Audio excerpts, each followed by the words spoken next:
frère, ma soeur, je te souhaite la bienvenue à notre émission, le temps de rafraîchissement spirituel. Bienvenue, je suis le frère Valérie Quadio.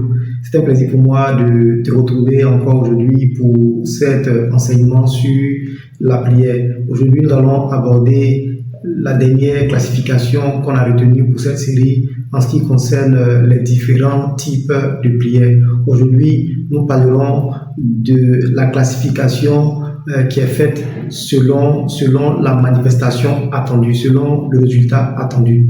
Nous allons aborder cinq techniques de prière, 5 éléments sur la base de la parole de Dieu. Et donc, ce classement que nous faisons aujourd'hui, quand on veut regrouper les prières par type, comme je l'ai dit, on va aujourd'hui essayer de les voir en fonction de la manifestation attendue. Donc, on a vu que si on veut les classer en fonction du nombre de participants à la prière, on pourrait dire qu'on a 2 types de prières, les prières individuelles, prières d'accord ou de groupe. On peut aussi les classer en fonction du type de dévotion. On peut aussi les classer en fonction du canal. Donc, si on le fait étant conduit par la chair ou étant conduit par l'esprit. Aujourd'hui, nous allons aborder donc un autre type de classement. Nous allons voir 5 techniques de prière si nous voulons les classer en fonction de la manifestation attendue.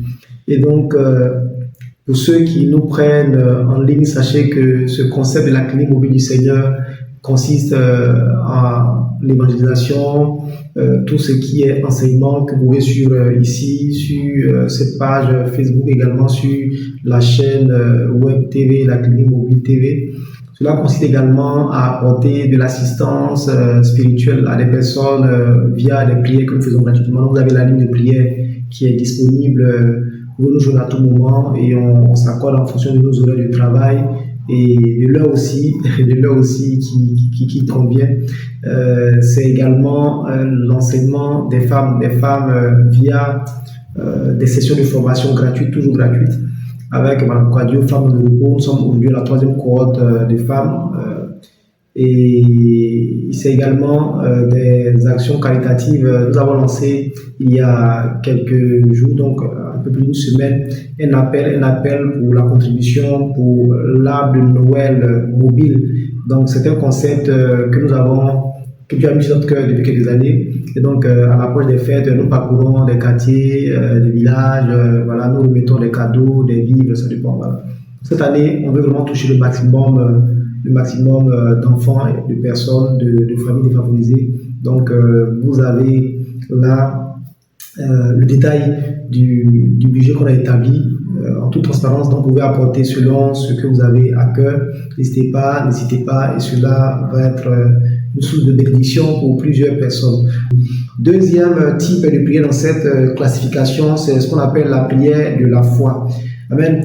Donc, c'est une prière qui peut être utilisée pour exercer un mystère de guérison, pour exercer la délivrance, pour lever un obstacle ou encore pour accomplir un miracle. Je vous donne des fondements bibliques sur chaque point concernant ce type de prière.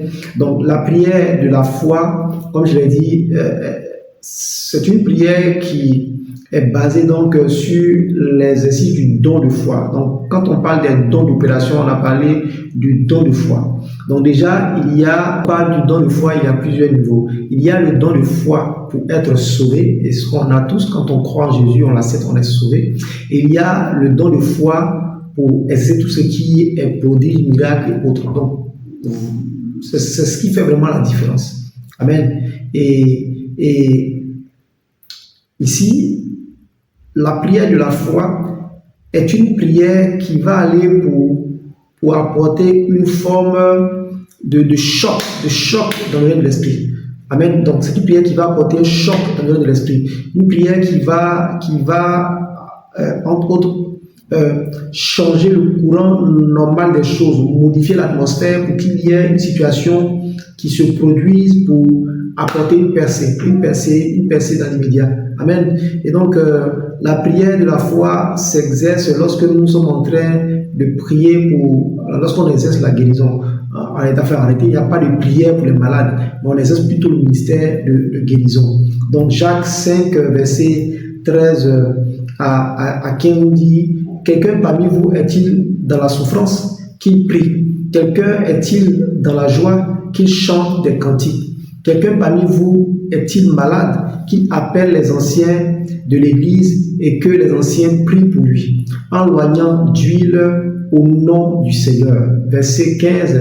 La prière de la foi sauvera le malade et le Seigneur le relèvera et s'il a commis des péchés, il lui sera pardonné. Amen. Donc, vous voyez ici, on parle de la prière de la foi dans le cas d'une maladie. Et cela est une maladie vraiment, vraiment grave. Amen. Donc, la prière de la foi s'exerce dans le cas d'une situation d'urgence en griffe.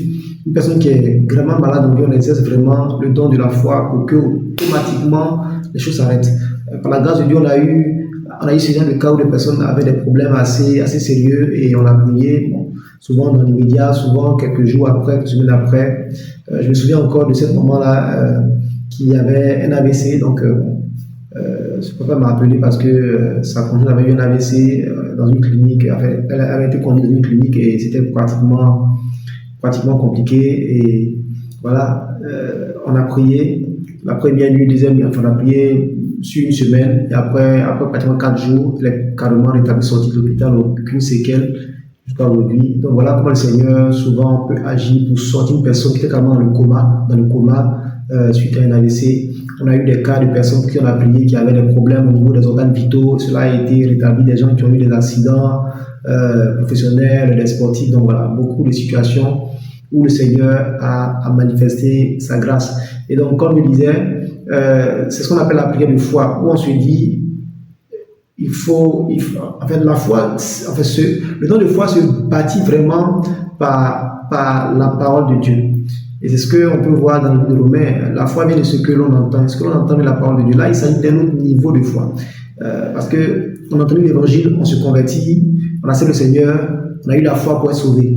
Mais pour pouvoir entrer dans cette dimension d'accomplir des prodiges et des miracles et autres, il faut vraiment se nourrir pour que votre foi soit bâtie, soit solide, pour qu'en face de n'importe quelle situation, vous puissiez vous tenir et exercer le ministère et laisser après le Seigneur faire le reste. Parce que notre rôle, en fait, c'est de libérer la parole, libérer notre foi et après, en ce qui concerne la suite des choses, selon les implications spirituelles, le Seigneur fait grâce. Amen. Donc voilà rapidement. Donc cette prière de foi peut être aussi utilisée pour la délivrance. On peut le voir dans Matthieu chapitre 17, versets 14 à 21. Je vous lis la parole de Dieu. Lorsqu'il fut arrivé près de la foule, un homme vint se jeter à genoux devant Jésus et dit: Seigneur, aie pitié de mon fils qui est lunatique et qui souffre cruellement. Il tombe souvent dans le feu et souvent dans l'eau.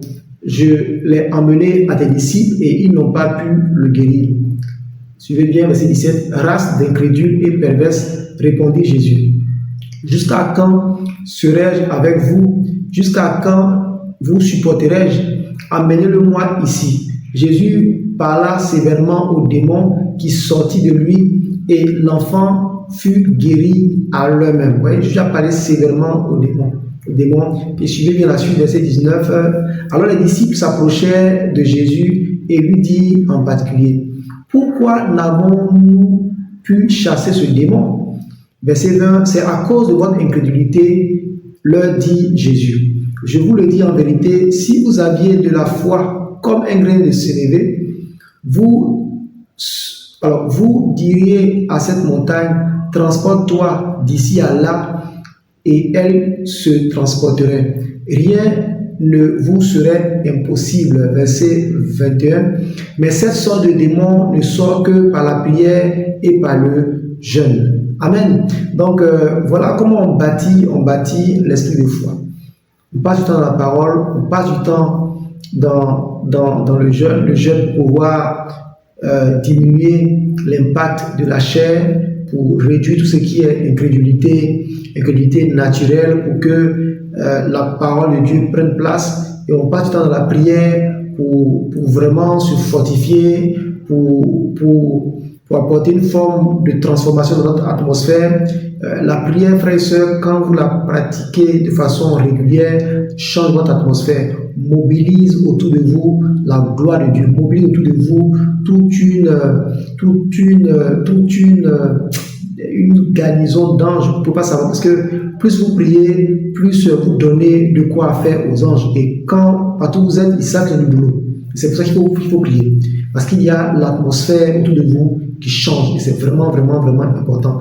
Donc, voici encore un exemple clair sur l'un des éléments pour lesquels on peut exercer donc la prière de la foi. Donc, quand on veut passer à la délivrance, là, on déclare les choses vraiment avec la foi, pas avec le doute. Jésus dit que si on croit, on peut dire à une montagne de se déplacer. La montagne, ça peut être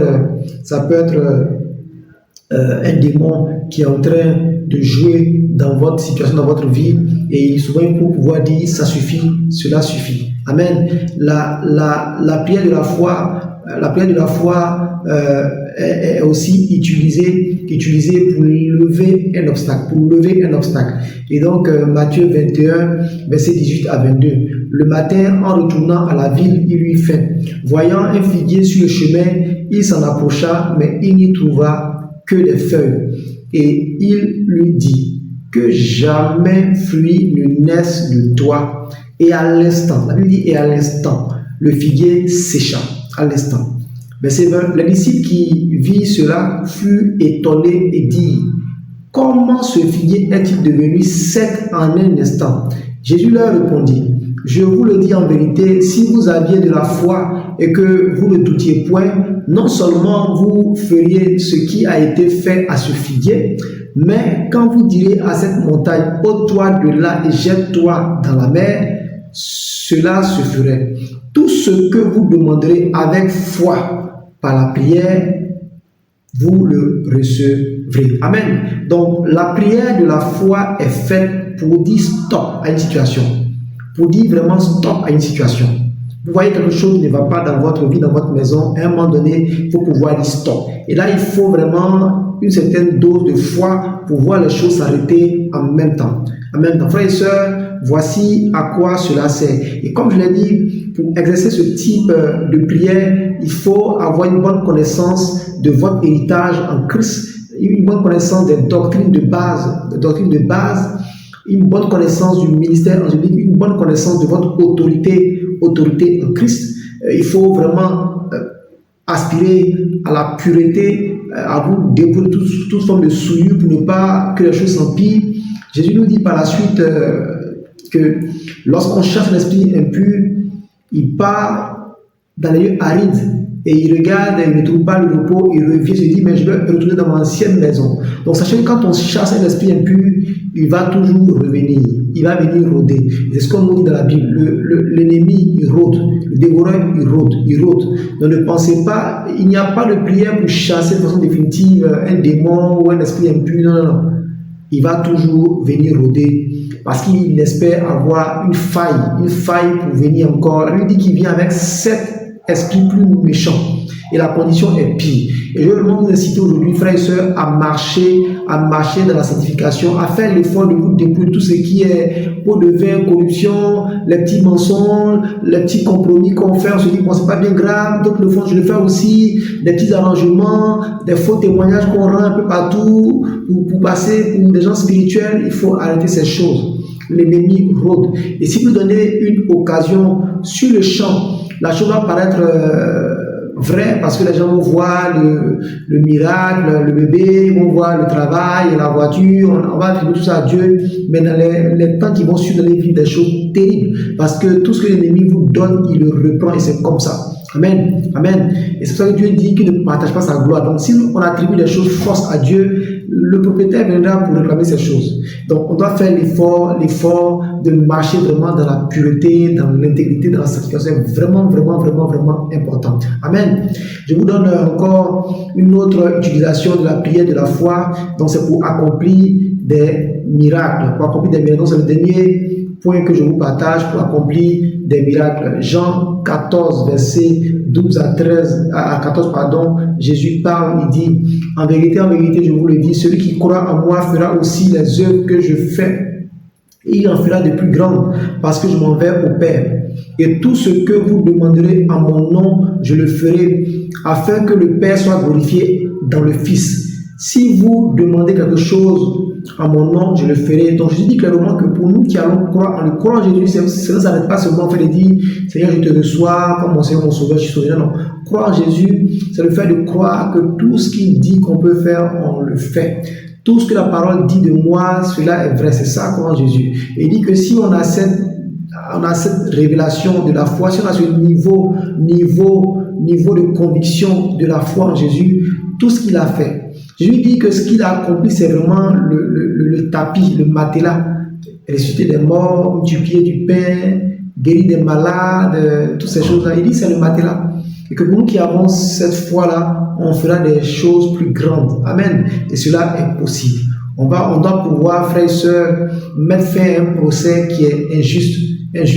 On doit pouvoir, frères et sœurs, renverser donc un verdict qui n'est pas conforme à la parole de Dieu. On doit pouvoir, frères et sœurs, par la prière, écarter toute forme d'opposition injuste à notre promotion, à notre avancement. On doit pouvoir mettre fin à toute forme de vol dans notre vie. Frères et sœurs, la foi en Jésus-Christ est capable d'accomplir ces choses.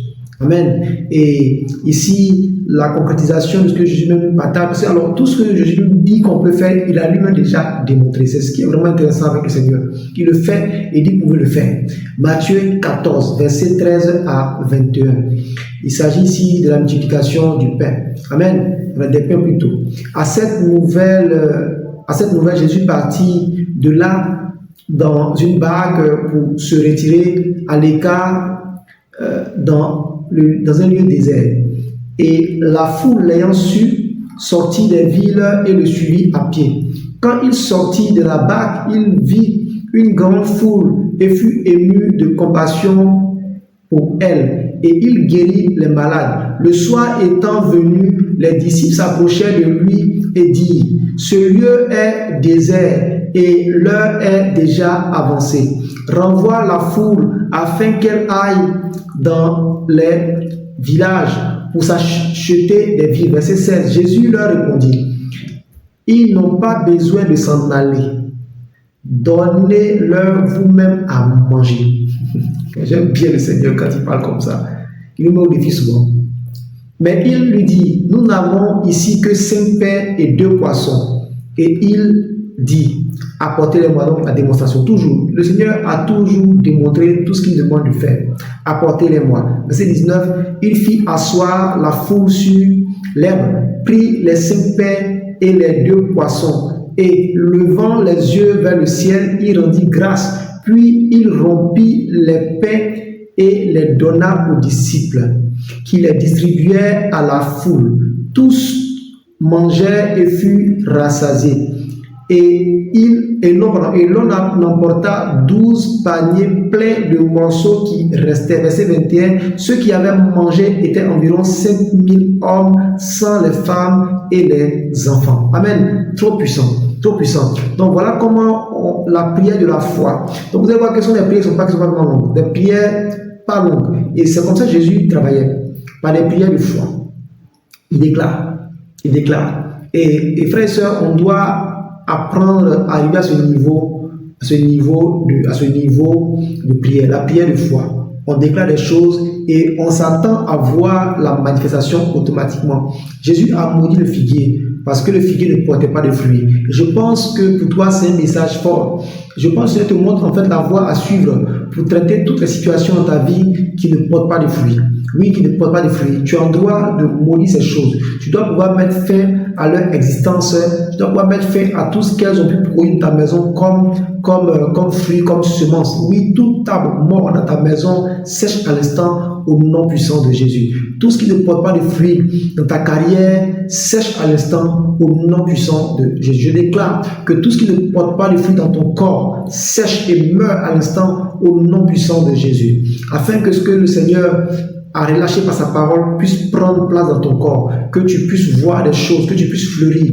Je le déclare au nom puissant de Jésus. Frères et sœurs, voilà ce que je veux vous partager. Rendez-vous pour une autre émission afin qu'on puisse voir les autres types de prières.